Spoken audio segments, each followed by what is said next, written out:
Happy Tuesday. Today we're going to talk about strategies in participant recruitment and getting over the challenge of balancing quality participants with the resources that are out there to get participants, but that they're not always quality participants. Right. And we know this is probably one of the most painful parts of our jobs is the whole recruitment process, the process itself, but also who you end up recruiting. But so what do you risk by recruiting non-ideal participants? Well, one, you could risk if you have a product that's really targeting or intended for a specific segment or a specific demographic, and you're not including that, well, you just have completely irrelevant results.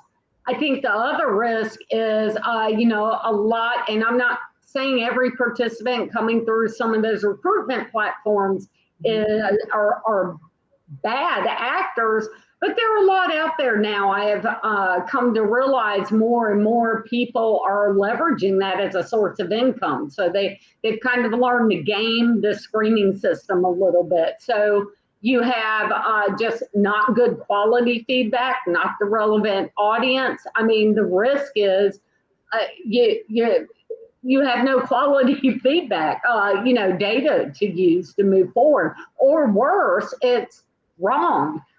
So you move forward, with ideas that really were validated or stem from the wrong audience or only one small section of, what would be your target audience. Yeah. The words that come to mind are garbage in, garbage out. Yes.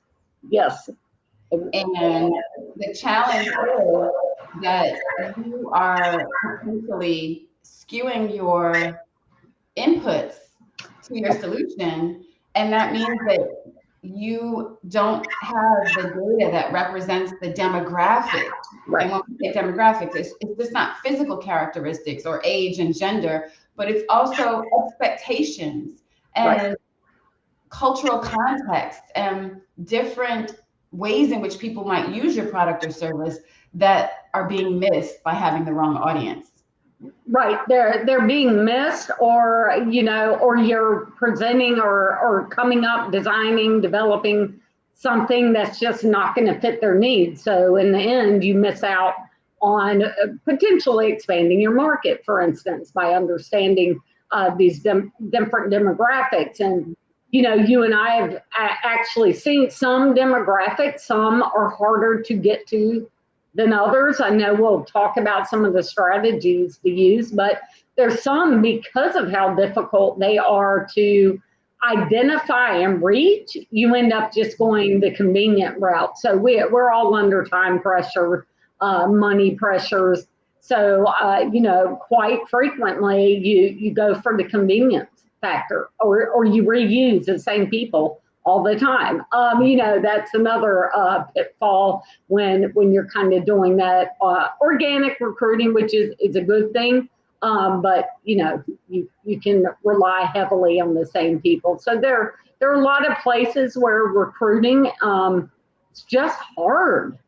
It's just And I think the biggest challenge is when you look at recruiting people that are different than your user or your customer, and then when you get your product or service out on the market, you don't see usage or adoption rates that you'd expect from a broader consumer set, and that's because you didn't engage those folks in the process. Exactly, or you engage the wrong folks. Yeah, like I said. So let's talk about the strategies to improve recruitment. One of the things we talked about was snowball sampling. I guess you're getting feedback on my end, so I'm like, mute, unmute. Snowball sampling has worked really well for us, especially when it comes to those hard to reach populations or skill sets or whatever it may be. Kind of kicking off that kind of sampling where you give some incentive for people to go after the right people you need. You know, they're in those communities or have those contacts. So very, very way of recruiting. Yes. And I'm sorry to like cut you off there. So with snowball sampling, I think the really interesting consideration is when you have a really niche participant set where they might have a really niche skill set or job, or like you're saying, you know that they have a network or a community that they belong to, and you can utilize them as someone to share the experience that they had. So you ask them very intentionally not to share the details of the conversation, but to share the mechanics or the methods that were used to engage. So, you know, you let them know it's a really harmless interview. It might be virtual, it might be in person where you're observing them in their workplace, but letting them know that, or letting your participant know, these are the details you can share with others in your network, and then let's, you know, utilize them as a method to communicate the opportunity, but to also give them a little something for bringing in new people into your research. Yeah, and I think that's a great point that they can also kind of champion the research you're doing and ease some of the people have anxieties when they're not familiar with, you know, how many times in a very recent, like last week project, did we have people actually question whether we were legitimate? You know, is this a real thing? Or another project we're working on now where it was, I don't understand, this is very weird to me. You know, what do you mean? And we had to leverage other people who had participated to kind of explain what's going on and legitimize us. Another consideration in all of that is to look at engaging communities. So whether it be organizations or churches where you have a trust relationship amongst the people that you're trying to engage, and to use either a community organizer or a leader in that community space and to talk to them about the work that you're doing, and to figure out how can you get them to be also a champion and messenger so that they can share with others that, hey, this is okay. You can trust this engagement and the people that are reaching out to you. And that's a really good one for those hard to reach demographics as well, who either may not trust. I know you've talked about that as well. They may not trust anything when, you know, you tell them there's research, you know, involved.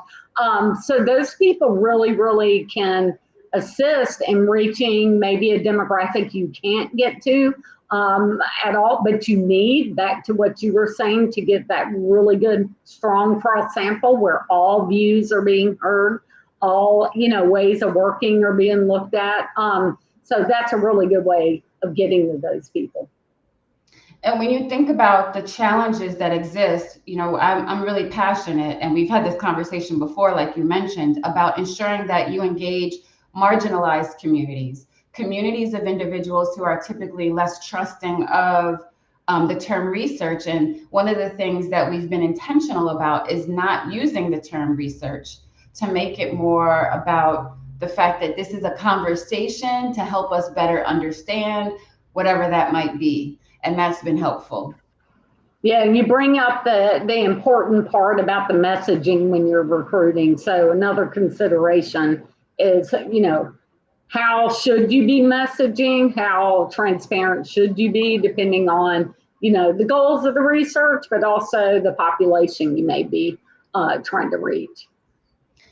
I know we also talked about the opportunities to use social media. Obviously, you can do, like you see, clinical trial ads on Facebook and that kind of thing. But you can also use sites like Craigslist, Reddit, other networks where you have people in their community that are, where you have the need to connect with everyday people that don't necessarily have a specialized career or occupation. That's a really good opportunity. So looking at those we've had some examples of using like a Craigslist and a Reddit, where the interesting part is that you have to go through some level of screening, and that the screening exercise is really necessary to make sure that you can distill out those that are just in it, like you said earlier, for the money. But we've also had to go old school with like flyers, posting flyers in a laundromat, and getting students to go around within areas of the community to either put up flyers or to, there was a time where we were doing work and we had to put flyers up in the break rooms at different employers like a Big Lots or a Walmart. That's another good one, kind of that lean approach, hit the street, and go to the places that, reflect. So, if you're looking at medical websites or experiences at check-in or medical billing, go to a hospital, right? Go to a doctor's office and try to get people there. I know some people are like, oh, that just sounds crazy. It works. I mean, I've had to do that in many cases, of course, yes, for permission and all that fun stuff, but sometimes taking that lean approach, get in front of a target. You're looking at something that's targeting moms. A lot of moms might be going into Target. The Facebook, and leveraging social media, that really is a good one. Especially if you can get into groups and get with those moderators, because then that that's a pretty engaged community. So let's say a group for elementary school teachers, and you're trying to look at, course content, in elementary school, or some initiative around education, that go into those kinds of groups, and they're going to probably be engaged, in the subject matter, but also be the relevant in terms of their characteristics, or, what you're screening for. That's a really good point in terms of leveraging those Facebook groups, not only like the ads. And what we didn't really cover is a part of recruitment is the compensation, and what you share is the compensation. So when you think about the participant pool that you're engaging, you've got to think about what matters to them from a compensation perspective. Not everyone wants a gift card. Not everybody can utilize the gift card. Maybe they don't have connectivity to, get online and buy something on Amazon. You have to think about what are those things that are most important to them. It might be something that fulfills their basic needs. It might be something that helps them with transportation outside of your work. So you've got to make sure that you're doing the work in that recruitment effort to also understand what matters most to that participant population, and make sure that you socialize that so that it makes it more compelling for your participant. Yeah, you definitely need to socialize that, because it's very rare. We've had situations where people just volunteer their time, no compensation. And yes, not everyone drinks Starbucks, as an example. I've been involved in things where it's like, here's a Starbucks gift card. Well, I don't drink coffee. So offer that variety to people. That's a lot of what we do, is like, how do you want it? What's most important to you? But yeah, the compensation is just huge to even get that initial engagement.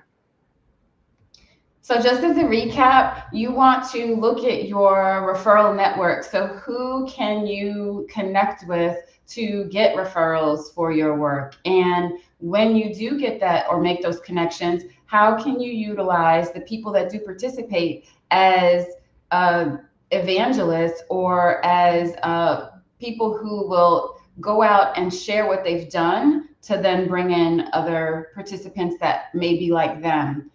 Community engagement, finding ways to connect with communities online and groups that are in different social media platforms, traditional flyers. Let's still go old school. And finally, think about having those screening calls to ensure that you are getting the right people engaged before you show up for the actual research or interview Also consider that there are platforms that have databases of people who are willing to participate in research. We don't always necessarily subscribe to those sorts of approaches because there's that bias that those people are in those systems to be incentivized and to be compensated to provide their feedback. So they, in some cases, may work for maybe a B2C scenario, but in other cases, they may not be the right participants for your project. Absolutely. So, I mean, consider that and consider the screening call if you are using those systems. Even if it, you know, a lot of people expect that, especially, or they're not surprised by it, especially if it's a higher paying type of activity, or just say, hey, give me 5 minutes and we'll give you $5, you know, whatever it may be. But those, when you're using a lot of those platforms, it really is important for, and I'll give a great example and then I'll shut up. But I was working on a project, had a study, and I used one of those platforms to help in recruitment. I had 2 totally distinct roles that I was recruiting for. They had to have totally different jobs. I had some of the same people respond to the different roles I was recruiting for. I had their information. I knew it was the same person, and saying they had 2 different jobs essentially. So, you know, it's always worth doing that phone screening if possible when you're using those services. Great. Yeah. So just as a recap, you want to make sure that when you're planning out your work, you know who you need to get connected to, and that you have strategies around engagement or recruitment and engagement, and that you're thinking about where you're getting them from, you're thinking about what you're compensating them as participants, and that if necessary, you're having screening calls ahead of conducting your work. Thank you so much for listening to us today. Don't forget to reach out if you have any questions or topics that you'd like us to cover. Please also connect with us on social media. On LinkedIn, not just on any social media. Connect with us or follow us on LinkedIn. And if you're watching from YouTube, please subscribe to the YouTube channel as well. Thank you so much and have a great day.